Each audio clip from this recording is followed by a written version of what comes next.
Raymond का मालिक गौतम सिंघानिया नाम का व्यक्ति है, बहुत पैसे वाला है। अपनी कोई लेटेस्ट घड़ी भी खरीदता है ना तो 10 अखबारों में उसकी पीआर एजेंसी पैसा दे के बताती है, ओहो गौतम सिंघानिया साहब ने दुनिया की सबसे बड़ी महंगी घड़ी खरीदी है।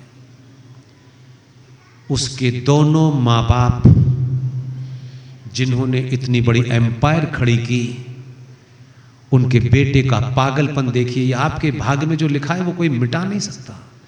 गौतम सिंघानिया दुनिया की सबसे महंगी कार में घूमता है और उसके माँ बाप मुंबई में मीरा रोड के किनारे, सड़क के किनारे फुटपाथ पे बैठ करके भीख मांगते हैं।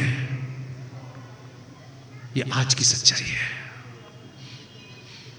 ये सोच के उन्होंने अपने बेटे का जन्म नहीं दिया होगा। पैसा बहुत लोगों के पास है, पैसे से सिर्फ उतना ही इस्तेमाल करिए जितना पैसे की जरूरत है। पैसे को सर पे लेके घूमने लगेंगे तो आप समाप्त हो जाएंगे। पैसा संस्कार नहीं दे सकता। पैसा पैसा पैसा पैसा पैसा ठीक है, एक जरूरत होती है, उतनी जरूरत बहुत है। इसलिए अपने से प्रण लीजिए कि आज से सुनी सुनाई बातें नहीं सुननी। सच बोलना है, चाहे दुनिया एक तरफ चली जाए, आप अकेले रह जाएं, तब भी सच बोलना है। आपके जीते जी आपके सच को नहीं पहचानेंगे, लेकिन आने वाली नस्ल जिस दिन पहचानेगी उस दिन आपको बड़ा बना के खड़ा कर देगी। आपको अपने जीते जी बड़ा बनना है, यह गलतफहमी का शिकार रहिए। आप बड़े नहीं होते, लोग आपको चापलूसी में, क्योंकि आप उन्हें चाय पिलाते हैं, खाना खिलाते हैं, तो तारीफ कर देते हैं। मरने के बाद आप बड़े होते हैं, तब असली बड़ा होता है आदमी।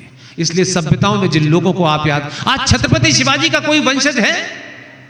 छत्रपति शिवाजी के नाम पे चवन्नी छाप लोगों ने दुकान चलाई, आज वो 4-4 रुपए में बिक रहे हैं। आज किसकी पार्टी में बैठे हैं? शिवाजी का नाम रखने से तुम शिवाजी नहीं हो सकते। तुम 2 कौड़ी के चोटे थे जो तुमने उत्तर भारतीय लोगों को मार करके ये बताया कि हम शिवाजी के वंशज हैं। क्या बकवास कर रहे हो? आज कोई कहता है कि हिंदू राष्ट्र की बात कर रहे हो। हम हिंदू राष्ट्र की बात कर रहे हैं? हिंदवी स्वराज की बात तो शिवाजी कह के गए थे। हम तो बहुत बात के लोग हैं भाई। किसकी बात कर रहे हो? जो लोग हमसे रूठ गए हैं, हमसे हर्ट हैं, हमारी गलती है नहीं है, लेकिन हम गिनती में ज्यादा हैं। इसलिए आपकी सबसे बड़ी जिम्मेदारी है कि उसके रूठे हुए का हाथ आपको पकड़ना है। प्रधानमंत्री अपनी तरीके से अलग अलग जगह चीजों को कर रहा है, पागल नहीं है। जो देश के एक कोने में जाकर के दलितों के पैर धो रहा है, उससे वोट नहीं मिलने वाले हैं। वो समाज को मैसेज दे रहा है कि ये तुम्हें करना है, तुमसे गलती हुई है। इसलिए ये तुम्हारे लोग एक नारे के तहत जय भीम जय मीम का नारा चलाने वालों के पास जा रहे हैं। आपको अपनी बेटियों के बारे में आप ये करना है, ये फैशन है। बेटियों को आपने इस तरीके से मजबूर कर दिया है, शादी इतनी मुश्किल बना दी है कि गरीब आदमी कर ही नहीं सकता है, कर्ज लेके करेगा। नहीं कर पाएगा तो समाज के 4 लोग उसका मजाक उड़ाएंगे। बेटी किसी की भी हो सकती है, बेटी कोई गरीब भी हो सकता है। क्या बिना बताए, बिना चिल्लाए, क्या भगवान जी को बता के देते हो कि हे गणेश जी, मैंने आपके मंदिर में आया हूं, आपसे मैंने ये 500 रुपए आपको दे रहा हूं, चिल्ला कहते हो? उसे कहते हो गुप्त दान। भगवान को तो देते हो, लेकिन जीवन में जो आदमी आपसे पीछे छूट गया है, उसे चिल्ला चिल्ला के बता करके उस इज्जत क्यों होता है? चुपचाप जाना भी और चाय भी पीना, और चाय पीने वाली टेबल पे जो मेज पोसो उसके नीचे रख के चुपचाप चले आना। ये समाज को सीखने की जरूरत है। ये समाज ऐसे ही था। इसलिए हमारे यहां बहादुर नहीं पैदा हो रहे, डरपोक पैदा हो रहे हैं। जीवन जीने के लिए हर दिन संघर्ष कर रहे हैं लोग। इसलिए मैं ये करूंगा, मैं ये नहीं करूंगा, ये सब छोड़ दीजिए। कुछ भी आपके साथ नहीं जाने वाला है। बहादुर बहादुर होता है, कायर कायर भी होता है। इस देश ने कभी भी अपने हीरो जब चुनने की बात आई तो दलालों को चुना, बहादुरों को नहीं चुना। हमारा हीरो छत्रपति शिवाजी अपने दौर में थे, लेकिन इस 1947 के बाद के जितने हीरो हैं, हमने उनमें हीरो के अंदर चीजें देखी। ये सावरकर है, सावरकर हमारा हीरो नहीं बना, सुभाष चंद्र बोस हमारा हीरो नहीं बना। दलाल, इन्फॉर्मर लोग हमारे हीरो बने। इसलिए इस बात की दौड़ हो गई है कि जो सबसे बड़ी दलाली करेगा वही हमारे यहां उच्च पद पे बैठेगा। आज उनके जाने के इतने समय के बाद समाज में यह बोध था, लेकिन बहुत बड़े लेवल पर लोगों ने अपने स्वार्थों पे सावरकर, आज एक घटिया सा चवन्नी छाप आदमी, चवन्नी की औकात नहीं है उसकी, कहता है I am not a Veer Savarkar. गधे, तेरे खानदान में वीर सावरकर की परछाई नहीं पैदा हो सकती है। सावरकर बनना बहुत बड़ी बात है। आज सावरकर का कोई वंशज नहीं है, सुभाष का कोई वंशज है? देखिए, इसी को कह रहा हूं, सुभाष चंद्र बोस के परिवार का कोई भी आदमी ऐसे पद पे बैठा हुआ नहीं है जो धारा को मोड़ दे।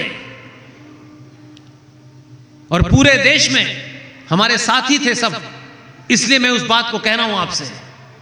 न उनकी जाति का कोई आदमी ऐसा नजर आता कि साहब जाति बड़ी ताकतवर है इसलिए इनको प्लीज किया जाए, ऐसा नहीं है। यह सच्ची घटना है, आपके सामने रख रहा हूं।